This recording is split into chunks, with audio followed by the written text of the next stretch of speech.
আসসালামু আলাইকুম আমার প্রিয় সৌদি, দুবাই এবং কাতার প্রবাসী ভাইয়েরা, আপনাদের উদ্দেশ্যে বাংলাদেশ প্রবাসী পরিষদের পক্ষ থেকে আজকে একটি জরুরি নোটিশ আমরা দিচ্ছি।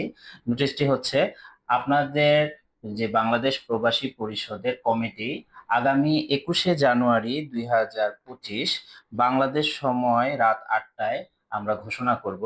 এই বিষয়ে আপনাদের দৃষ্টি আকর্ষণ করছি। আপনারা যারা এই কমিটিতে সদস্য হতে চান বা কমিটির বিভিন্ন পর্যায়ে নেতৃত্বে আসতে চাচ্ছেন, তারা দেরি না করে আজই আমাদের মাধ্যমে রেজিস্ট্রেশন করুন। রেজিস্ট্রেশনের জন্য আমাদের হটলাইন নাম্বারটি আমাদের আইডির ভিতরেই দেওয়া আছে। আপনারা যত দ্রুত সম্ভব আপনাদের রেজিস্ট্রেশন সম্পন্ন করুন। আমরা চাই যে সৌদি, দুবাই এবং কাতারে আমাদের একটি কার্যকরী শক্তিশালী কমিটি থাকুক। এজন্য আপনারা যারা নেতৃত্ব স্থানীয় ব্যবসায়ী অথবা চাকরিজীবী আছেন, আপনারা যত দ্রুত সম্ভব আমাদের সাথে যোগাযোগ করুন। ধন্যবাদ।